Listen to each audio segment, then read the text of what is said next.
Hi everyone, welcome back to Geeks for Geeks practice. So here we are again with the Microsoft in 29 days series. So just a quick reminder, in case if you have not registered yourself for the Microsoft in 29 days, so make sure to register yourself for the Microsoft in 29 days. You can find the course link in the description of this video. And after you register for this course, so as I've said, if you click on the start course button, so you'll get access to all the days that are there. Like in each day you understand that we do what? We give you two problems that I solve, like two problems that I solve. So you'll get the recordings of those two problems here individually. Apart from this, you'll get access to the 5 problems for every day. The 2 problems that we do as classwork and 3 problems that I give as homework. Okay. And apart from this, you will also get access to the leaderboard where you can track your progress amongst the peers. So this will help you to see where your progress is going. Okay. Apart from this, you will also have the discuss part.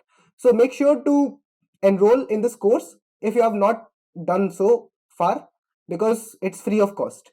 Now let us discuss this problem, that is find whether the path exists or not. So what we have been given in this particular problem is we have been given a grid of size n cross n. Okay. So basically what we have been given is we have been given a grid which is of n cross n size. Okay. Then we have been given the grid is filled with 0, 1, 2, 3. Okay. So the grid is basically filled with these values, right? Every cell of the grid is either filled with 0, 1, 2 or 3. Okay. Now they are saying that 1 means the source. Okay. So 1 is the starting index. Okay. Starting cell for you.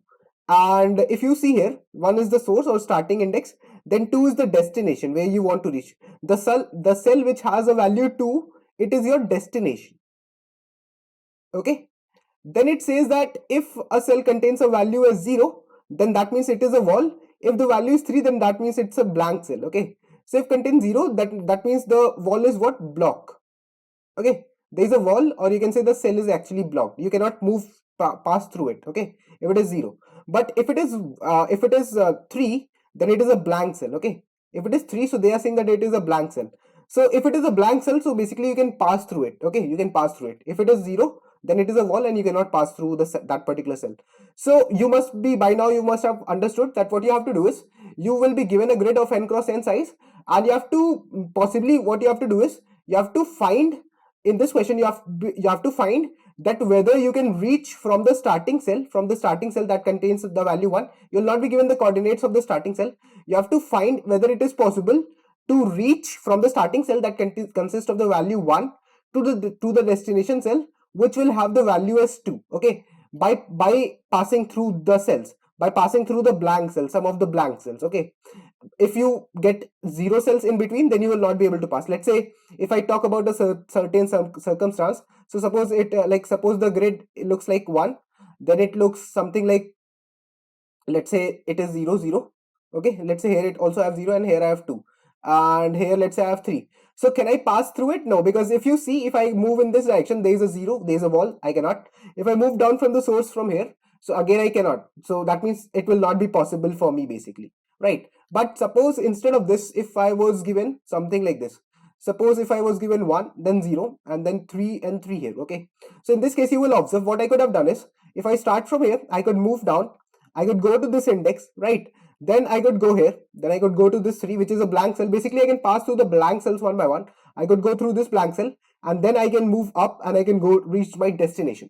So basically, whatever grid has been given to you, you have to find that whether from the starting cell will have the value as 1. Okay, it can be anywhere in the cell. It is not necessary that it will be here. The starting cell could be anywhere inside the cell. Let's say if you want, so it could be here as well. It could be here as well. So from here you can see you will move like this, and you will move the ending cell.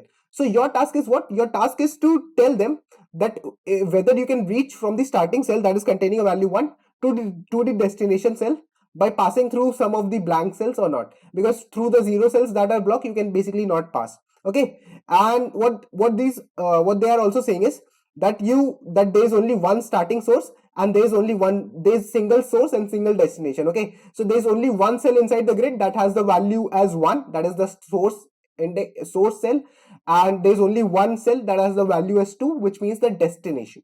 Okay. And they are allowing you to move in the upward direction, downward direction, leftward direction and rightward direction. So basically by now you must have understood that basically you can do it using a DFS as well as a BFS, suppose, right? But let's say if I try to do a BFS, breadth first search approach here, so what will you do? First of all, the first very important thing for us is to know that actually inside the cell where, like, what are the coordinates of the starting cell, right? We should be knowing if we want to apply a BFS, let's say. So, or we even if we want to apply a DFS, so we should try to go in all the four directions, starting from which cell? Starting from the cell which is containing 1, which is the source cell. Okay, from that we will try to go in all the four directions initially, correct? So what I will do is I will simply iterate through the grid of n cross m size. Okay, I'll find the size n, I'll find the size n, that is the number of rows. I'll find the m, that is the number of columns. I'll find it, and then I'll iterate through the cell. And the moment I get a particular cell which is having the value as 1, so I'll immediately store it. I will immediately store that, okay, a is equal to like whatever is the coordinate, right? A will store the x coordinate, right? And b will store the y coordinate of that particular cell. And after that, what we will do is, as you know, we can simply push it inside a queue, okay? Because we want to do a breadth first search, okay? And queue will be of which type? Queue will be of pair type, okay? Queue will basically consist of what? Queue will be containing the pairs of int, int. If you are using Java, then you can make a class of pairs. If you are using C++, so you can use the inbuilt pair part, okay? So what you will do is you will make a pair, okay? You will make a pair of int, int that will consist of the current x coordinate and the y coordinate. And in this, initially you will push the starting cell, but while you are iterating, so if you will get any cell that is, let's say you from here you move in this direction, like let's say you move in the leftward direction, it is not possible. If you move in the downward direction, not possible. Let's say if you move in the rightward direction, so there you get a 3, okay? So actually there's one more thing that you need to keep a check on. Suppose if the situation was like this, suppose if this was the case here, okay? So if this was the case, right, if suppose that, think of this kind of a scenario, or let's say think of a better scenario than this. Let us say what happens if you have been given this particular data, okay? Suppose, so in this case, suppose that what you do is you start from 1 here, okay? You start from 1. Suppose you start from 1 and then you move to the right, okay? You move to this 3, then you move to this 3, then you move to the upper 3, then you move to this 3, then you move down. So in that case, there is a chance that you might be stuck inside a cycle. So if you, in that case, you will get a time limit exceeded. So for this, you can say one thing. Once you have passed through a particular path, once you have passed through a particular empty cell, then you will not want to pass through it again. Why? Because you don't want to get into a time limit exceeded. You don't want to iterate for a particular path as a loop again and again, okay? If you do that, so in that case you will get a time limit exceeded. So for that, what you can do is, whichever cell you visit, simply you will do what? You will mark it as visited, okay? So basically you will mark it as 0, let's say. So that what happens, let's say if I talk about this particular segment, if I'm talking about this particular segment, let's say 3, 3, I've taken this particular segment from here, okay? So what you do is, if you don't mark it, then let's say you will be moving in this direction, right? One by one, you will be again iterating through this cycle again and again. You don't want that. So what you will do is, once you visit a cell, let's say you visit this cell, you will mark it as 0. You will mark it as 0 if you visit it. You will mark it as 0. You will mark it as 0. Such that when you go down, so actually it will be 0. So you'll save yourself from time limit exceeded. And now, how will you check for all the four directions? So for that, we can have basically a vector kind of thing, like two different vectors. So what I can say here is, if you will try to think, so if I'm going, let's say if I want to go in the upward direction, okay, so I can say what? I can say that I will, the new x, like suppose that I'm currently getting a x, the x coordinate and the y coordinate from the queue, okay? So the new x will be nothing but x plus dx of k, okay? Where, like, let's say what will happen if I'll declare an array like dx, okay, which is of size 4. I have explained this in the previous problems as well. So here what will happen is, let's say -1, 1, 0 and 0, okay? This is the case. And let's say I declare dy of 4. Dy will reflect the changes in the y coordinates. So let's say it is 0, 0. Then it is -1 and 1. Okay. If these are the cases here. So what I will do is I will iterate through this array. So basically I will say that for int, let's say k will start from 0. This is for moving in all the four directions. K is lesser than n. K is lesser than 4 because the array size is actually 4. So I'll be lesser than 4 and k plus plus. Okay. Then we'll find the new x and the new y. So new x and new x will be nothing but x plus dx of k, and new y will be y plus dy of k. Okay, I explained this part as well. So suppose my I is currently standing at 0. Okay, so that, like, k is standing at 0. So that means I'm talking about this particular combination. So in that case, whatever x I have, okay, whatever x I have, I'll subtract -1 to it, because dk for that particular value, like dx of 0 is actually 0. Okay, then for y, dy of 0 is actually 0. So y plus 0 means only y, right? Y plus 0 means, so this is what, this is basically when I'm moving in the upward direction, correct? And when let's say when my x is there, okay, and when my y is there. So if I talk about the second case, so in this case I'm increasing x by 1, okay, x plus like x plus dx of 1, dx of 1 is actually 1, and x plus dx of y plus dy of 1 is what, y plus dy of 1 is 0. Okay, so this means that when I'm going in the downward direction, when x is increasing by 1 and y remains the same, okay, that means I'm going in the downward direction. Similarly, if you see for the next part, okay, if you see for this, so this is nothing but x plus, this would be x plus 0, okay, and there it would be y minus 1. So that means this is when I'm moving in the leftward direction. Similarly, if suppose I have x, okay, if I have x and y, and if when I'm at k is equal to 3, okay, if I'm at k is equal to 3, so there dx of 3 is what, 0. So I'll add a 0 to it. Dy of k is what, dy or like dy of 3 is nothing but 1. So this means that x is incremented, x does not change, and y is incremented by 1. This is when I'm moving to the right side. So basically this is how I'll do it. And if it happens that I reach, like, if I will also check for the validity of these new x and the new y coordinates. If they are not valid, then I'll not move to them. Okay, so if they are, suppose that the new, like inside the grid, if the new x coordinate and the new y coordinates through which from a particular cell x comma y, if I'm moving to a new x or the new y in the any of the 4 directions, so if it is containing a 3, if it is empty, then I will simply store it in the queue, because that particular path I can take. Okay, if it is containing a 0, then I'll both ignore it. If it is containing a 1, then also I'll ignore it simply, right, because it is the source. But if it is containing, let's say, a 2, so in that case, that means that I have reached the destination. So in that case, I'll simply return a true. And in the end, after coming out of the queue, if the queue becomes empty and I never return a true, so in that case, I'll return a false, indicating that that particular path was actually not possible. So let's quickly try and write the code for this approach, the BFS approach that we have just discussed. So what I will be having is, first of all, I'll declare the dx and the dy here. So like I'll say that, okay, dx of 4 is going to be nothing but -1, let's say, then 1. Okay, many people try to mug this up, but actually you don't need to do this. I have explained how you can understand this, and you can do it for the 8 direction or anything. You just have to think of all the possible cases that can be made. 0 comma, okay, this would be nothing but 0 comma 0 comma -1 comma 1. Okay, then what we will be doing here is, we have declared this thing. After this, like, you can declare it inside the function as well, that depends. So I'll have a and b will be nothing but the starting source row and the starting source column of the particular cell that is containing 1. Okay, now what I will do here is, I'll simply have another thing that's required, and the thing is that I need to know the number of rows and the number of columns. So rows will be nothing but grid dot size. Okay, if I do grid dot size, I'll get the rows, and if I do the grid of 0 dot size, okay, so that will give me the number of columns. Okay, so if I do grid of 0 dot size, then that will give me nothing but the number of columns here. Okay, now what I will do is, I'll simply start my iteration. So I'll say that int, like, I is going to start from 0, I is going to be lesser than n, then I plus plus is what I will do. And then for, like, int j starts from 0, j is lesser than m, the number of columns, then j plus plus. And what we will do here is, we will simply say that if current grid of I and j, okay, if it's equal to 1, so if it is containing a 1, so that means the starting cell.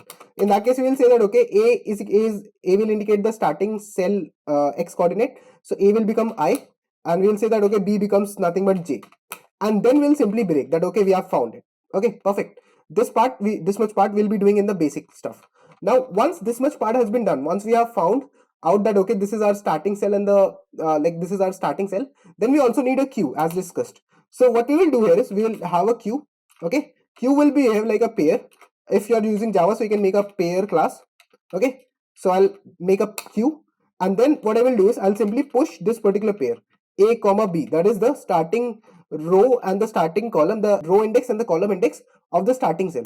And after that, I will iterate. Okay, I'll iterate while until the queue size is greater than 0, right? So basically, you can say until the queue is empty, or you can say, if I have some elements, till then, that point of time, until the queue is empty, till that point of time, I'll iterate. So I'll say that, okay, I'll take out the x coordinate from the queue dot front. Okay, I'll take out the x coordinate. So I'll take out the x coordinate. Queue dot front dot first will contain, because the first part will contain the x coordinate of the pair, and the second part of the pair will contain the y coordinate. So I'll do the q dot front dot second. This is to get me the first and the second coordinate, like x and the y axis. Okay, then I'll pop this particular cell out, this particular cell position out, and after this I'll try to move in all the four directions. So I'll say that int I starts from 0, like let's say I use a variable k.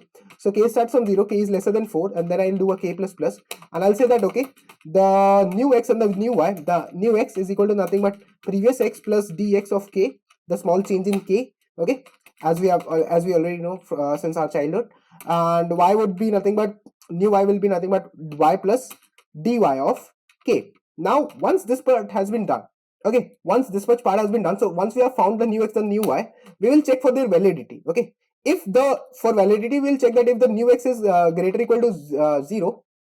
Okay, so if the new x is greater or equal to 0 and the new x is lesser than m, okay, if it is following the, if it is inside the range of the row situation, and the new y is greater or equal to 0 and the new y coordinate that I'm getting, if it is lesser than m, okay, so that means it's a valid cell. So if it's a valid cell, then when will I return a true? So if suppose that this is a valid cell and I reach it, and suppose this new x coordinate and new y coordinate that I've reached by moving either in upward direction, downward direction, rightward or leftward direction from the current cell x comma y. So if it is equal to let's say 2, so if it's a 2, that means it's my nothing but my destination. So in that case I can simply return a true from this particular function. I can end this call, I can return a true that okay, it is the cell that I wanted, I have reached my ending cell, destination cell. Otherwise what I would do is, otherwise if like if it is not, so then I'll check that if the if this particular cell, okay, if this particular new x and the new y cell, if suppose it's equal to let's say 3, so if it's 3 then it means that it's an empty cell. So if it's an empty cell, so first of all, just to not get a time limit exceeded, what I will do is I don't want to iterate through these cells again and again, so I'll block it. Okay, I'll make it as a wall so that I do not get a cycle that I have already discussed. Okay, then what I would do is I'd simply say that let's push this coordinates, these coordinates, because I can pass through them, so let's push these coordinates inside the queue one by one. Okay, now after these iterations are done, so suppose this while loop is over. Okay, suppose I have exhausted the queue and still I am not able to reach the end. Okay, still I never found a grid any particular cell that was containing the value as 2. So that means I was never able to reach the destination. In that case, I'll simply return a false from this person, from this function. Otherwise, if I find a particular cell that is 0, so I don't care about it. If I find a cell that is having the value as 3, so I'll first of all block it because I don't want to get into the loop, and I'll simply store it inside the queue. And if I get a cell that has the value 2, then definitely it's my destination, so I'll simply return true from there. Okay, these are the circumstances that we will have in this question. Let us try and compile this code as well to see if it can work on the sample test case that has been given to us. Okay, it seems to work on the samples as well. Let us try and compile this code to see if it works on all other test cases that have been given to us. Okay, so you can see that our problem was able to pass for all the test cases that have been given in this particular question. And now talking about the time complexity and the space complexity. So since we are moving through all the nodes, right? So because of that, the time complexity will be nothing but order of n square, right? If suppose the dimension is n cross n, so it will be order of n square.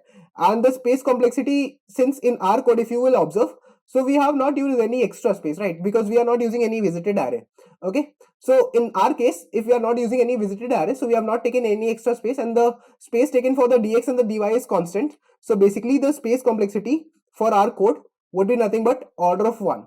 Okay, so this was the explanation for this problem. In case if you liked it, so make sure to hit the like button and comment down understood as well. Thank you for watching this video. In this video, we will discuss the problem strongly connected component, which is actually a concept, and we'll be doing the strongly connected component problem using the Kosa-Raju algorithm. So first of all, let's go to the board and understand what is a strongly connected component. So let us say that if I have been given some nodes inside the graph which is directed. So suppose if this kind of a graph has been given where I have certain number of nodes, let's say I have a D here and suppose I have E here. Okay, if this type of a graph has been given, so what do we mean by strongly connected component? So if we will observe after certain time, after we will observe, so but first of all I'm telling that this will be actually a strongly connected component. Why? Because the definition of a strongly connected component is that if you are at a particular node of a strongly connected component, then you can reach to every other node. Okay, you can go to every other node in that like to every other node. If you start from B, then you can go to C, you can go to A, and then you can come back to B. Okay, so you can come back. If you consider, like, let's say you consider DE, okay, this component. So is it a strongly connected component? No, because if you see D, so from D you can go to E, but you cannot come back from E to D. Okay, so that is why you cannot come back. Since you cannot come back to it, so that's why it's not a strongly connected component. In a strongly connected component, when you move, then you will come back, right? That is the main concept, that in a strongly connected component, you can see, like in this case, if I start from A, then I'll go to B, I'll go to C, then I'll come back to A. So basically I can reach to all the nodes and I can also come back there, right? This is the case. But from D, if I go to E, then I cannot come back to E. So that is why D is not a strongly connected component. So this particular part will be considered as a strongly connected component. Then here D will be itself considered as a single strongly connected component, and E will itself be considered as a single strongly connected component. So this was the definition for the strongly connected components, right? Let's try and understand this with the help of another example. So suppose if we have an example like this. Suppose what we have is, we have A, B, where the values A, B, C, D will be nothing but integer values here, but I'm taking A, B, C, D here.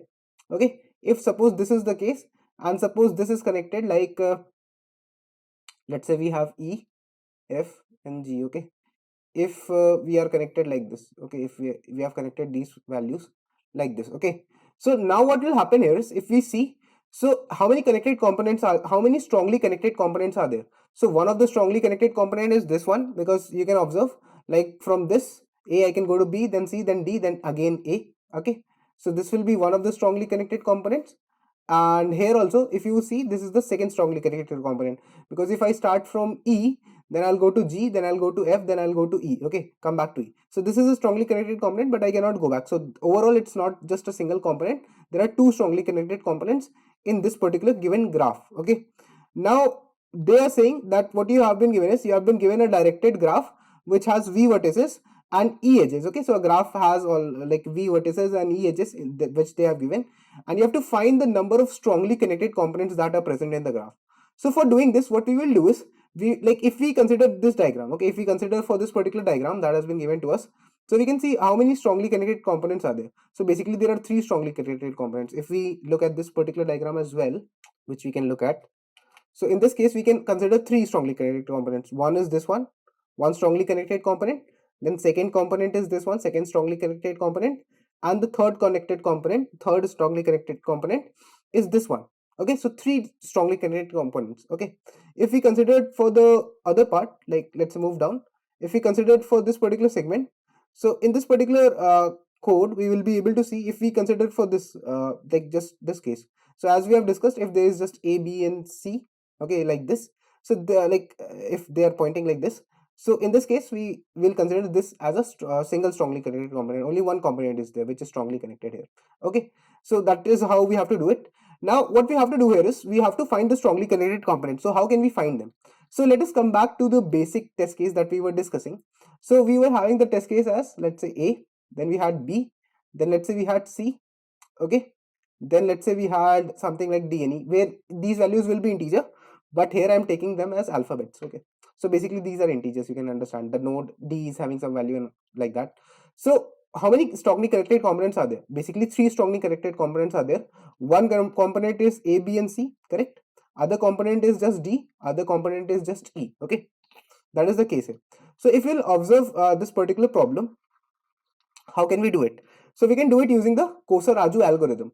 So what Kosa-Raju algorithm does, like first of all, what we can do? So we can apply the algorithm, but how? So basically, if you will see, if let's say I start from a particular node, let's say if I start from A, then let's say I start a DFS from A. So first of all, I'll visit A, then I will visit B, then I will visit C. Okay, after visiting C, A is already visited, so I'll visit D and E. So if you will see here, if I start like this, so I'm able to visit all the nodes. Okay, but the concept of Kosa-Raju algorithm says that what you will do is, instead of that, suppose that if you started from E, so if you started from E, then you will just visit E, correct? You will just visit E. If you start from D, then what are the nodes that you will visit? You will just visit D. If you start from, let's say, C, then you will visit what? You will visit C, B, and A. Okay, so you can see that all the nodes, like all the components will be visited differently. Okay, so basically the Kosa-Raju algorithm is dependent on this thing. So what we can say here is, we can say that for doing this thing, we also require one thing. That is nothing but the order in which we need to sort all the nodes in the order of their ending time here. Okay, we need to sort them in the order of their ending time. Like we basically need to sort them. We need to apply the topological sort here. Okay, basically we need to apply the topological sort here. Okay, and what it will help us, it will help us to bring the strongly connected components together. And once we have done this, right, if we start from any node, we can reach every other node in a strongly connected component, correct? So how will we do it?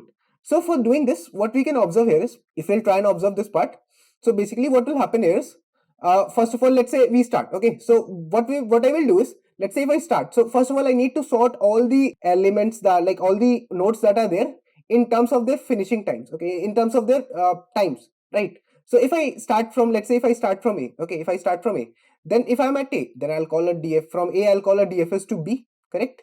I'll call a DFS to B, then B will call a DFS to C. Okay, B will call a DFS to C. When I call the DFS for C, then what happens? Then D will call a D, then D will call a, like C will call a BFS for D, okay, and D will call a DFS for E. Okay, so after that, when I see E, so E does not have anybody in the adjacency list. So when I call the DFS for E, so it will be done. Okay, so what I need to do is, I need to do one thing, that whichever nodes are there, so I can see that E finishes its time. Like E finishes, like when I see DFS for E, so E finishes its call. Okay, so I'll simply insert E into the stack. I'll have a stack in which I'll be inserting the nodes one by one. So first of all, the very first node that ends its DFS call is E. Then after that, I come back to the DFS call for D, and I can see that for D there is no other DFS call. So that means D also has done its calls.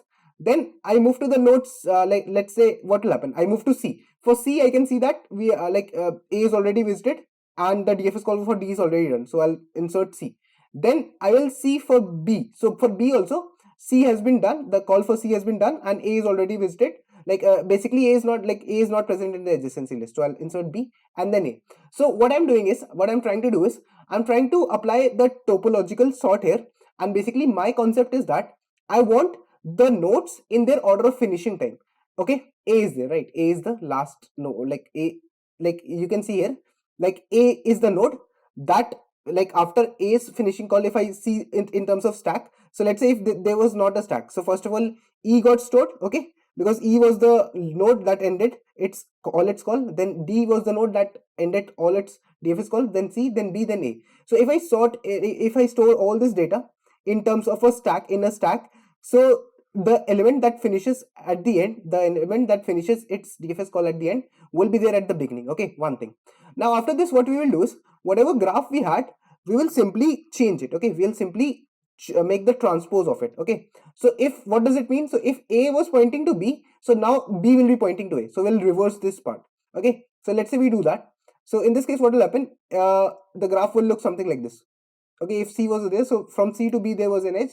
Now this will be the edge. Okay, and similarly, earlier there was an edge from C to A, now there will be an edge from A to C. Okay, this is what will happen after this part is done. So this, if I talk about the connectivity further, so E will be now pointing to D and D will be pointing to C. So the transpose, this is nothing but the transpose graph. Okay, after this part is done, so what I would be doing is, I would be running the DFS from the starting node. Okay, I'll be running another DFS. So is A visited currently? No, A is not visited.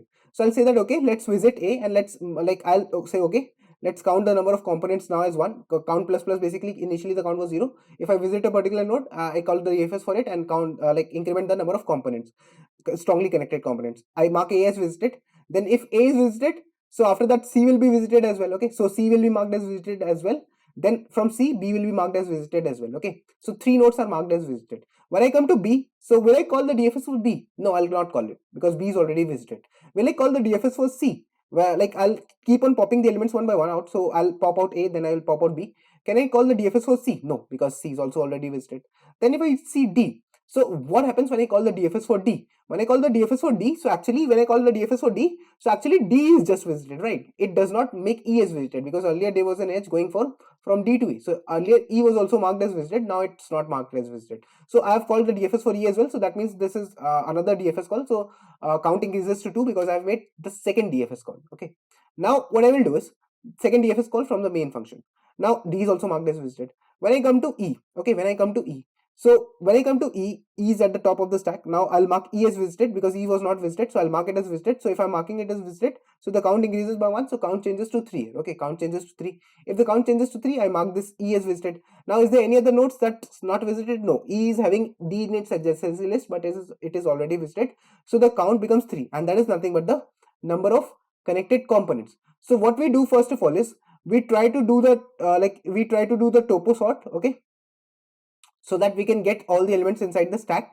Once we are done with this, so the second part is that we make the transpose graph, right? We transpose the graph. Like if there was an edge going from A to B, then now we make an edge going from B to A. Okay, this is how we change it. Okay, something like reverse DFS concept, so that we do not, like, we remain in that same component. We do not visit the other nodes, okay, of other components. We remain in the strongly connected component itself. That is why we are doing the transpose. And the third part was that we apply simply the DFS part, right? We apply the DFS and count the number of strongly connected components. So this is the complete, these are the complete 3 steps or the 3 processes that are required for the algorithm. That is nothing but the Kosa-Raju algorithm. So for Kosa-Raju algorithm, we apply these 3 steps. Now let us quickly check out the code for this problem, since the code is a bit long. So I'm not writing it again and again, otherwise it will take some time. So what we'll do is, we will first of all have the stack. Why this is stack? Because we'll be storing when the first call is done for the topological sort. So when the DFS call is done for that, so we'll store the nodes one by one after they finish their DFS call. So we'll push them into the stack. Initially I'll mark all the visited array, like visited for all the nodes, as 0, and then I'll start running the DFS call. So if a particular node is not visited, then I'll call the visited for it. Okay, and what will happen here is, this is the DFS call that I'm doing normally. Okay, so in this I've passed the stack as well. So initially I'll mark the cell that I visit, the starting cell, source cell, as 1, and then I'll iterate through its adjacency list, and one by one I'll call for the children. Okay, once the DFS call is done for this particular current node, the source node, so I'll push it into the queue. Okay, that is the concept that we discussed. After this is done, so the stack will be containing all the nodes in their order, right? So basically that will be nothing but the topological sort. After this, we need to develop the adjacency list that will consist of the transpose. Okay, so I've made this n adjacency list. Initially the adjacency list was ADJ. Now I've made this n adjacency list that is nothing but the containing the that will consist of nothing but the transpose. Okay, this will consist of nothing but the transpose matrix. Okay, this will consist of nothing but the transpose matrix, like nothing but the transpose of the graph. Okay, so what we'll do is, we'll call this transpose call, and we'll, whatever is present in the adjacency list, we'll try to do the transpose of that. Okay, so basically if there was an edge going from let's say I to its children. Okay, if there was an edge going from I to its children, so like let's say there was an edge going from I to a T. Okay, so now the edge will go from T to I. Okay, so that is why I've done adjacency, n adjacency in the reverse adjacency list. I've put T dot pushback I. So earlier, I, like in the adjacency list of I, T was present. Now in the adjacency list of T, I will be present. So that means if there was an edge earlier going from U to V, so now there is an edge coming from V to U. Okay, this is what will happen. After this part is done, so what we'll do is, after we doing the transpose, so second step is done. So what we'll do is, we'll have a visited array. Okay, we'll mark the number of components as 0 initially, and we'll iterate through this stack, and one by one we'll keep on taking out the top of this stack, as we discussed. As you can see in the diagram here as well, we will keep on taking the top elements one by one out, and we'll pop them out. And if it is not visited, okay, so that is why we have a second visited array. Although we could have marked the first visited array as 0 again, and we could have used it, but I've used a separate visited array.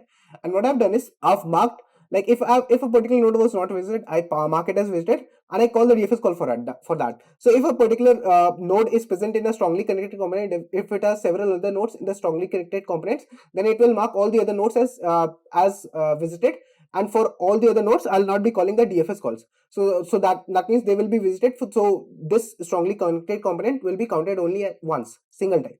So that is what will happen again and again. And in the end, I'll simply return the answer. That is nothing but the count of the number of strongly connected components in the graph using the Kosa-Raju algorithm. So let us now try and compile this code to see if it works on the samples. So you can see it works on the samples. Let us try and submit this code as well. So you can see that our solution was able to pass all the test cases. In case if you understood this, so make sure to like the video. Thank you.